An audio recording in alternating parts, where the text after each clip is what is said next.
Hoje eu vou começar diferente.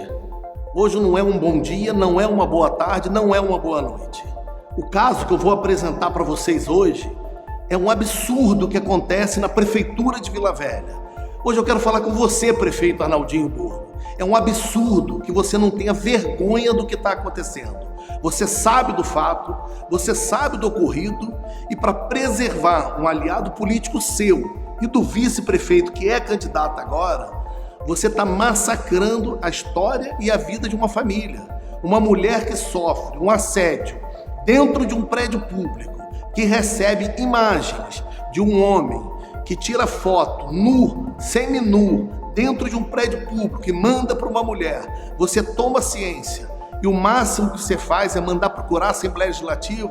Isso é um absurdo, prefeito. O caso de hoje não merece um bom dia, boa tarde, boa noite. O caso de hoje merece indignação. E hoje vocês vão ouvir a mulher que teve coragem, depois de tudo que está passando, de perder o emprego, de sofrer assédio, de ser pressionada pela sociedade, principalmente pelo chefe e pela secretária de governo, por vereador, pela secretária de saúde do município que virou as costas. Hoje vocês vão conhecer a mulher que tem coragem de levantar a voz. E eu tenho certeza que se outras que sofrem esse tipo de assédio, ouvindo o depoimento dela, vão se indignar também e vão cobrar uma atitude sua, prefeito, porque o chefe máximo dessa estrutura política é o senhor. Isso é inadmissível e nós vamos continuar acompanhando esse caso. E hoje vocês vão acompanhar agora a entrevista que eu fiz com uma mãe de família que sozinha luta contra o senhor prefeito e a máquina que o senhor comanda. É agora.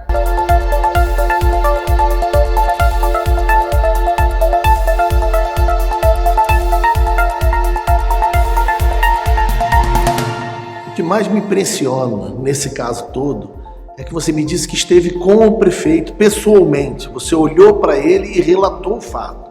Como é que foi essa situação? Então, eu fui encaminhada até ele, levada, por alguns vereadores, e relatei o ocorrido que aconteceu no local de trabalho. E quando eu comecei a falar, ele já me interrompeu, já alegando que já sabia do que estava acontecendo, e me orientou a procurar a delegacia para poder estar registrando um boletim de ocorrência. E me perguntou por que eu não tinha feito isso antes. E eu falei para ele que eu não fiz isso antes, motivo, que eu fui orientada dentro da prefeitura a não procurar a delegacia, senão eu seria exonerada. Relatei isso a ele e ele me disse que até então ele não queria ser injusto nem comigo e nem com o acusado. Que o que eu tinha não era provas, era prints. Que aquilo não teria como ser tomado nenhuma medida naquele momento, que ele ia deixar com a justiça que resolvesse e ele tomaria uma providência. Na conversa com o prefeito, o que você sentiu assim? Você se sentiu acolhida? Você se sentiu que ele estava preocupado com a situação e para resolver a situação? Ou você achou que ele não deu atenção devida ao caso? Nenhuma atenção. Eu me senti pior do que eu estava, porque eu recorri com a intenção e uma sensação que teria justiça, que de alguma forma as coisas iam se resolver. Mas não, eu me senti mais humilhada. Precisei realmente, depois daquele período, aumentar as doses de remédio que eu estava tomando, porque eu já estava bem antes de passando mal, tomando medicação, e só piorou a situação. Mas você não teve direto com o prefeito. Primeiro, não foi o prefeito a primeira autoridade que você procurou. Você antes passou por outras pessoas dentro da prefeitura, outros cargos de chefia. Você me relatou que esteve com a secretária de governo do prefeito, uma mulher como você. Porque eu imagino, igual na delegacia da mulher, são mulheres que atendem, eu imagino que uma mulher teve mais sensibilidade no trato com você. Como é que foi a conversa com a secretária de governo? Então, eu procurei um vereador, relatei o ocorrido e fui encaminhada até a secretária de saúde, e de lá não tive nenhuma conversa com ela. Ela me encaminhou para a secretária de governo. Então, primeiro você foi encaminhada pelo vereador à secretária de saúde do município. E ela não te atendeu? Não me atendeu. Aí disse para você acompanhar e conversar com a secretária de governo. Exatamente. Aí você foi recebido pela secretária de governo? Fui recebida por ela. Como é que foi esse diálogo? Então, de início ela me ouviu, né? Eu perguntei se ela tinha tido acesso ao que eu estava falando, ela falou que sim. E falou que ia resolver a situação, que era para mim apagar as fotos, colocar uma pedra nesse assunto, porque a sociedade é machista e que isso ia acabar me prejudicando e eu ia acabar perdendo meu emprego. Aí eu falei com ela qual seria a medida, né? Porque até então o que eu queria não era trabalhar, mas não estar no mesmo local que a pessoa, porque eu não tinha mais condições, nem física nem emocional, para estar lidando com ele. E ela foi e me trocou de local de trabalho. Só para ficar bem claro, porque assim é tão absurdo que a gente ouve. Então, quando você foi conversar com ela, ela já sabia do ocorrido, ela já tinha tomado ciência do fato. E ela pediu, orientou que você apagasse as mensagens. As provas que você tinha do ocorrido, ela orientou que você apagasse do telefone. Sim, exatamente. Pediu para me apagar, botar uma pedra no assunto, porque a sociedade era machista. Então, uma mulher, a secretária de governo, que tinha que zelar por toda a gestão da prefeitura, o argumento dela foi: a sociedade é machista. É assim que ela enfrentou um caso como esse. Exatamente assim. Depois disso, você esteve outra vez com um vereador e outra vereadora, teve com mais vereadores reunidos. Sim, estive com eles, né? Na verdade, eles ficaram sabendo, os dois vereadores ficaram sabendo da situação, me ligaram e me pediram para procurar a Câmara de Vereadores. Eu fui lá, com um horário marcado, e relatei o que me aconteceu, mostrei também as coisas que eu tinha recebido e falei o que também a secretária de governo tinha me falado. Elas me levaram até o prefeito. Imagino que essa situação tenha ficado muito difícil para você administrar e até esse momento ninguém da sua família sabia o que estava acontecendo.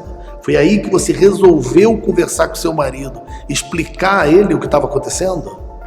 Isso. Quando chegou a esse ponto que eu vi que não tinha mais assim o que fazer para tentar resolver a situação, conversando com eles, eu procurei meu esposo e falei com ele o que estava acontecendo. Eu tive total apoio dele, até porque ele conhece meu caráter, minha índole. Ele me apoiou e me orientou também a estar procurando justiça por isso, juntamente com a Delegacia de Mulher. E aí, nesse momento que você resolveu procurar a Delegacia de Mulher, porque você não se sentiu amparada dentro da prefeitura para resolver o problema.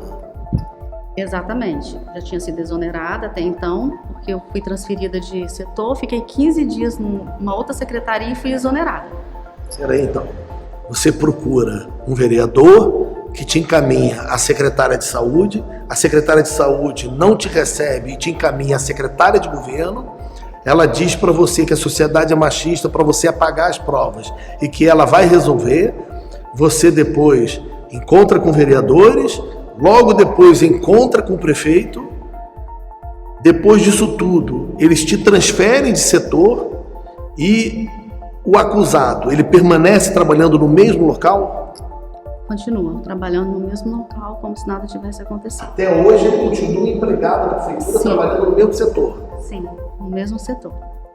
Depois que você foi transferida, você tirou uma licença, e aí o que a prefeitura fez? O que o prefeito fez?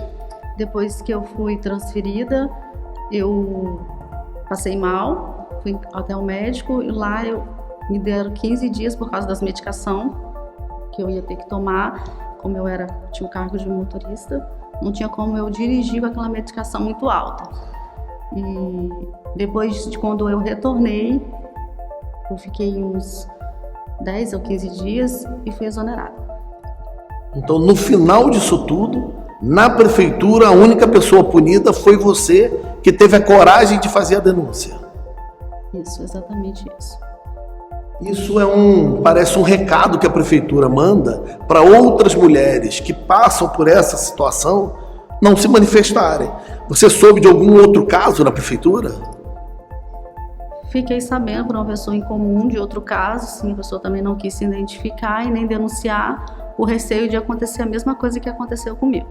Uma outra mulher que também tem um caso parecido com o seu, que, como o seu caso não teve solução e você ainda perdeu o emprego, ela ficou com receio de denunciar. Ela preferiu conviver com o assédio, tentar fugir do assédio de alguma maneira, mas ela não denunciou porque não encontrou justiça no seu caso. Isso, exatamente isso. E hoje, já se passaram alguns meses, alguém da prefeitura te procurou, algum interlocutor do prefeito, alguém tentou te procurar? Diretamente não, né? Uma pessoa em comum que me procurou, né, me ligou e marcou para conversar comigo e fez algumas perguntas, queria saber o que eu tinha, né, de prova contra a pessoa, contra o acusado e como que estava sendo o proceder. Mas eu também não senti muita vontade para falar sobre isso. Então uma pessoa te procurou para saber as provas que você tinha, atitudes que você estava tomando, aí você não deu muita confiança, não conversou muito e deixou para lá. Ele veio para te sondar, então.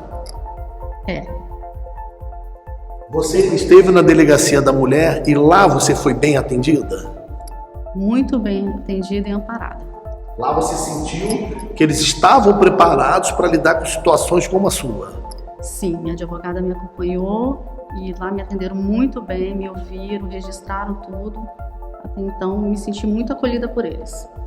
A Comissão de Mulheres da Câmara de Vereadores te acolheu, te amparou?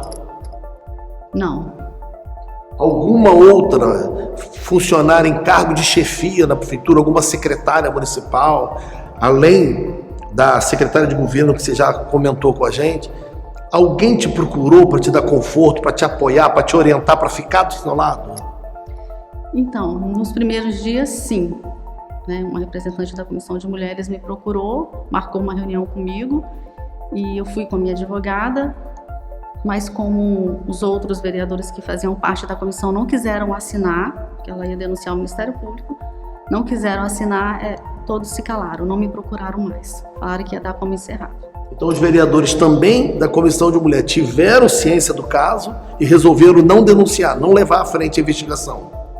Isso, tiveram ciência do caso e resolveram não continuar. Hoje, como é que você se sente? Você tem um acompanhamento?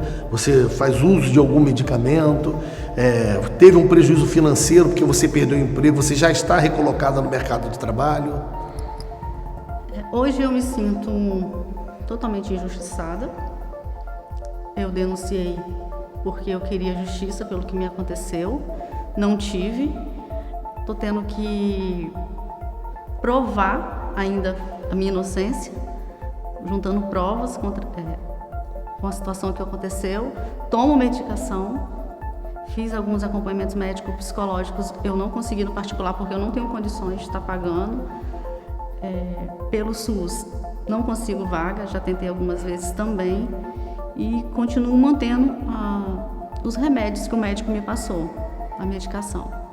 Eu tive acesso ao depoimento de algumas testemunhas e pessoas que tomaram ciência do fato, inclusive do acusado. Ele, no depoimento dele na Polícia Civil, ele admite que das imagens indecentes, obscenas que ele enviou, aí ele faz um meia-culpa dizendo que errou e que não acha que aquela parte ele não deveria fazer. Quer dizer, ele admite uma culpa, mas o advogado dele depois entra na justiça dizendo que não foi ele, que não tem prova, pedindo para esperar a investigação da delegacia da mulher. Você teve acesso a esse documento, aos depoimentos dele? Eu tive acesso só ao que ele disse na delegacia da mulher, né? Ele alegando que que foi ele realmente que enviou as fotos, mas depois disso não tive acesso a mais nada. Eu vou te fazer uma pergunta sobre a fala da secretária de governo. Ela disse para você que a sociedade é machista e que não ia dar em nada. Hoje, você acha que, mesmo sendo um absurdo o que ela disse, você sente que a sociedade é machista e que é muito difícil uma mulher conseguir justiça numa situação como essa? Olha, eu vou ser bem sincera, é muito difícil. Está sendo muito difícil para mim. Então, um fato que me prejudicou em várias áreas da minha vida, não profissional, não só o profissional, mas o emocional também. Tem coisas que se resolvem e outras que vão demorar alguns anos para se resolver. A sua imagem, as coisas que ele falou, que andou alegando, né, ao meu respeito. Então, em si, eu acredito que a sociedade é machista até um certo ponto. Agora, quando a verdade foi esclarecida e que tudo for resolvido, aí o que eu mais quero é que ele pague pelo que ele fez. Se você pudesse hoje, olhando para trás, se você pudesse voltar ao tempo que você resolveu iniciar a denúncia, procurar o vereador, procurar a secretária de governo, se você pudesse voltar no tempo, você faria a denúncia de novo? Não. Não faria? Não. Por que não faria? Porque eu não tive voz. Eu não tive voz juntamente com eles e de vítima saí ainda como errada. Perdi meu emprego, saí mal vista e estou tentando provar a minha inocência. O Sindicato dos Servidores da Prefeitura de Vila Velha, alguém do sindicato te procurou? Não, ninguém. Não te procuraram? Procuraram. Você foi procurada por alguém da Comissão de Defesa das Mulheres da Assembleia Legislativa? Também não. Até agora, você só se sentiu amparada na Delegacia da Mulher quando você foi fazer a denúncia? Isso, só na Delegacia da Mulher. Mas também não teve resultado ainda a investigação, você não tem uma conclusão do inquérito? Não tem nenhuma conclusão. Se outra mulher passar isso na Prefeitura de Vila Velha, nessa administração, e te procurasse, que conselho você daria a ela? Denuncia ou muda de emprego e esquece? Baseado no que eu estou vivendo, muda de emprego e esquece. Porque ali vai ser difícil. A Prefeitura de Vila Velha não é um ambiente onde a mulher pode se sentir amparada e lutar pelos seus direitos e contra esse tipo de ação, na sua visão? Atualmente, não. Não mesmo. Eu te dizer que é muito bom uma pessoa como você ter voz e ter coragem de falar, porque outras mulheres, com certeza, no dia a dia, na sociedade, mas dentro da prefeitura, no ambiente público, outras mulheres devem passar com essa pessoa que você acusou, com outros homens ou com outras mulheres, outras pessoas podem ser vítimas de acesso, devem ser vítimas de assédio dentro da prefeitura, da estrutura da prefeitura, e como você também não encontram ressonância, não encontram eco, não encontram outra voz para ajudar. E as pessoas, assistindo, acompanhando esse seu depoimento, elas podem ter coragem e começar a falar e berrar contra esse tipo de injustiça, de coisa que acontece. Isso você já parou para pensar? Que sei que não é o seu objetivo, mas você pode ser um início para um movimento maior que pode existir em defesa das mulheres dentro da Prefeitura de Vila Velha? Sim, se a minha história, o que aconteceu, servir de alguma forma para ajudar outras mulheres, ainda tem esperança. Olha, eu quero te dar os parabéns pela coragem, quero te agradecer a confiança na gente. Quero falar com vocês que estão acompanhando a gente, principalmente vocês, mulheres, da Prefeitura de Vila Velha. Entre em contato com a gente. Se você sabe de um caso parecido, se você passou isso ou tem uma colega de trabalho que passa, nós vamos manter o seu anonimato, vamos preservar você e sua família. Mas vamos aumentar essa voz. Ela disse que não se sentiu acolhida e que não teve voz na Prefeitura de Vila Velha. Para você que passa essa situação e que não concorda com isso, saiba que aqui você tem voz.